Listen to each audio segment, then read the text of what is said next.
हर खबर पर होगी आपकी पकड़। डाउनलोड कीजिए एबीपी लाइव ऐप। हमारे साथ लेफ्टिनेंट जनरल शंकर प्रसाद मौजूद हैं। पूर्व हमारे साथ में लेफ्टिनेंट जनरल संजय सोई साहब मौजूद हैं रक्षा विशेषज्ञ के तौर पर, और संबित पात्रा और रोहन गुप्ता। मैं वक्त जाया नहीं करूंगी, आप सब जानते हैं कि आज हम किस पर चर्चा कर रहे हैं। शुरुआती रिएक्शन मैं चाहती हूँ संबित पात्रा आप दे। सर्वदलीय बैठक चल रही है। आज लेह में हमने देखा हमारे लड़ाकू विमान गश्त लगा रहे थे, हमारे वायुसेना प्रमुख वहां पर पहुंच गए हैं। क्या खबर है? देखिए, पहली बात तो मैं रामदेव बाबा को सुन रहा था और बाबा रामदेव ने जो लास्ट में कुछ फ्रेजेस कहे हैं, मैं उनको सैल्यूट करता हूँ। बहुत ज्ञानी है बाबा रामदेव, और थैंक यू, आपने इतना बढ़िया इंटरव्यू भी किया। जहां तक सर्वदलीय बैठक का सवाल है, 5 बजे सर्वदलीय बैठक आरंभ हो चुकी है। जैसा कि आपने ही बताया कि 20 पॉलिटिकल पार्टीज उसमें हिस्सा ले रही है। कुछ पॉलिटिकल पार्टीज नाराज है क्योंकि एक क्राइटेरिया बनाया गया है, और मैं स्पष्टतः वो क्राइटेरिया आपके चैनल के माध्यम से बताना भी चाहूंगा। क्राइटेरिया है कि वह political party national political party होनी चाहिए। हम जान लें कि देश में 8 ऐसी नेशनल पॉलिटिकल पार्टी हैं और ये इलेक्शन कमीशन ग्रांट करता है। दूसरी बात है कि उस पॉलिटिकल पार्टी के 5 से अधिक लोकसभा या राज्यसभा सांसद, उनके सांसद हमारे पार्लियामेंट में 5 से अधिक होने चाहिए। थर्ड है कि आपके कम भी सांसद हो और आप कोई यूनियन मिनिस्टर हो तो आप एलिजिबल हैं। और फोर्थ क्राइटेरिया है कि आप अगर कोई भी लीडिंग पार्टी है नॉर्थ ईस्ट के, क्योंकि पूरा विषय नॉर्थ ईस्ट को लेकर है, तो आप उस क्राइटेरिया में फिट बैठते हैं। इस क्राइटेरिया के अंतर्गत 20 पॉलिटिकल पार्टीज आज इकट्ठे हुई हैं। प्रधानमंत्री और उनके बीच में अभी शायद वार्तालाप चल रही होगी। और सबसे सुखद विषय है कि मुझे लगता है कि सभी पॉलिटिकल पार्टीज मिलकर एक अच्छे निर्णय पर पहुंचेगी और ये तू मैं में रुकेगा। ओके, एक अच्छे निर्णय पर पहुंचेगी रोहन गुप्ता, तू मैं में रुक जाएगी, क्या ये उम्मीद की जा सकती है?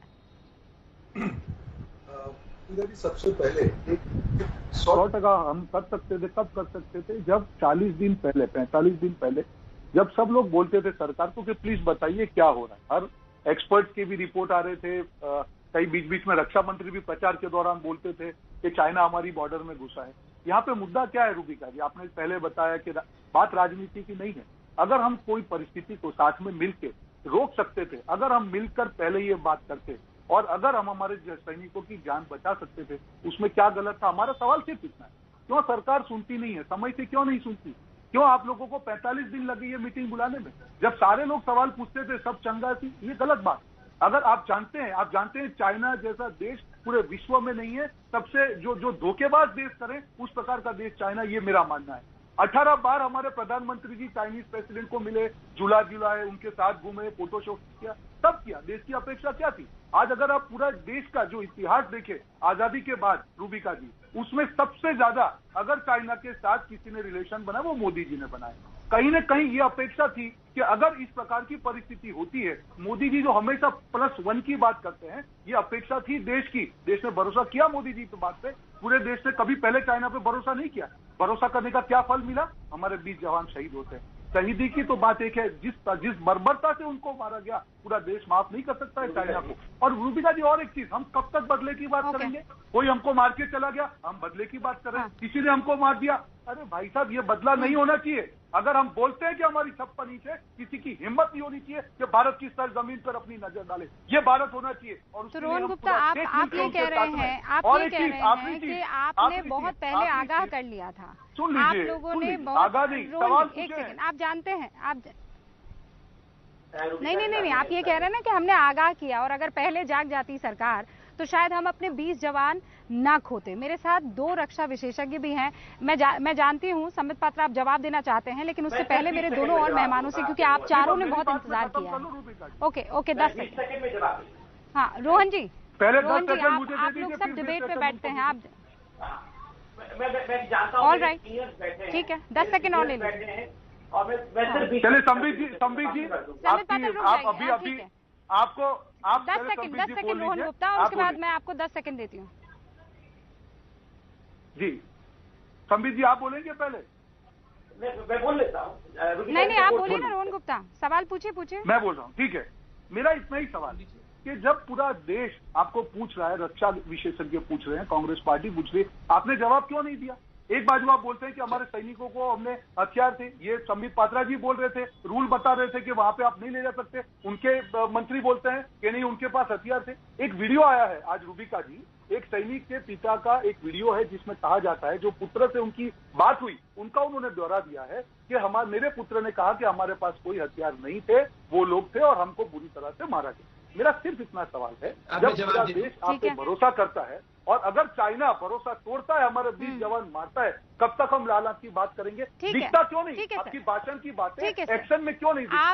आप एक वीडियो की बात कर रहे हैं, करगिल के पार्षद का एक ऑडियो भी वायरल हो रहा है, उसका भी जवाब वो तो बड़ा मजे ले रहे हैं।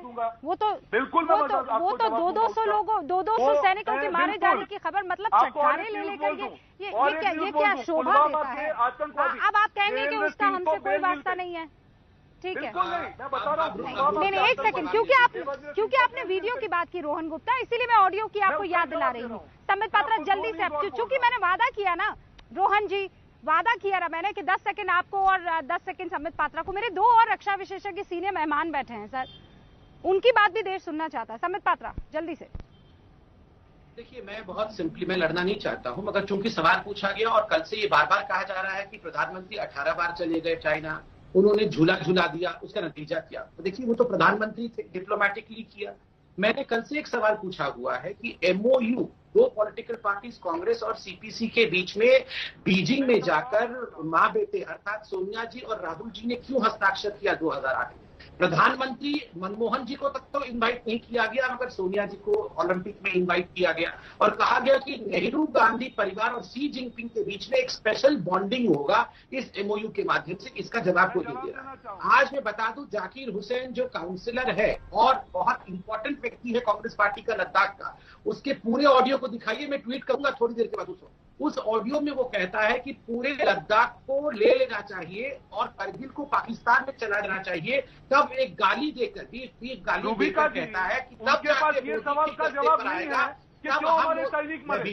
मैं तो बीच में नहीं बोला, मैं तो बीच में नहीं बोला। रूबिका जी ऐसे डिबेट होगा तो मैं नॉनस्टॉप बोलूंगा, उसके बाद कोई किसी को सुन नहीं पाएगा। नहीं सुनिए ना, कोई किसी को सुन नहीं पाएगा। मैं इनके समय पे नहीं बोला, जवाब दीजिए ना रोहन जी, संबित पात्रा, मैं आप दोनों को रोक रही हूँ। मैं दोनों के सवालों के जवाब दोनों से ही लूंगी ना, किसी और से नहीं। इनको जवाब तो देना ही पड़ेगा। मैं रोहन जी, मैं आगाह करता हूं कि आपके बीच में अब मैं लगातार बोलूंगा, दोनों से है ना, लगातार बोलूंगा आपके बीच में। आप लगातार मैं आपके बीच में बोलूंगा। अब ये डिबेट ऐसे ही होगा, लगातार मैं बीच में बोलूंगा। हम कितने गंभीर मुद्दे पर चर्चा कर रहे हैं। रोहन गुप्ता, संबित पात्रा, 2 मिनट रुक जाइए, 2 मिनट रुक जाइए सर, रुक जाइए, हाँ रुक जाइए। आप दोनों को रोक रही हूँ मैंने आपका मान सम्मान दोनों रखा, आप मेरा भी तो मान सम्मान रखिए ना। मैंने कहा 10-10 सेकंड और उसके बाद मेरे 2 और मेहमान।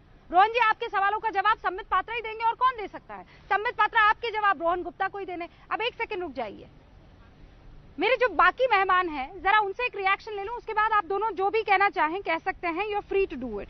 अब मैं आगे बढ़ना चाहती हूं और लेफ्टिनेंट जनरल शंकर प्रसाद भी हमारे साथ बने हुए हैं। लेफ्टिनेंट जनरल प्रसाद, ये जो रोहन गुप्ता कह रहे हैं कि अगर हमने थोड़ी स्ट्रैटेजी पहले बनाई होती तो हमारे 20 जवान आज शहीद नहीं हुए होते, मैं आपके मुंह से सुनना चाहती हूँ, क्या ऐसा हो सकता था? इसका जवाब मैं नहीं दूंगा, इसका जवाब संबित पात्रा जी देंगे। मेरे से आप मिलिट्री की बात करेंगे तो मिलिट्री की बात मैं करने को तैयार हूं। इस किस्म के सवालों का जवाब देने के लिए मैं तैयार नहीं हूं कि जो ऑपोजिशन में बैठे हैं, जिन्हें कुछ खबर नहीं है, जिनके पास कोई इंटेलिजेंस एजेंसी नहीं है, जिनके पास कोई मिलिट्री इनपुट नहीं है, जिनके पास कोई सैटेलाइट पिक्चर नहीं है, जिनके पास किसी किस्म की कोई इन्फॉर्मेशन नहीं है, अगर वो स्ट्रैटेजी बना के इन जवानों की मृत्यु को रोक सकते थे तो उनको बहुत बहुत कंग्रेचुलेशन। इस वाद विवाद में हमें मत फंसाइए, ये हमारा सब्जेक्ट नहीं है।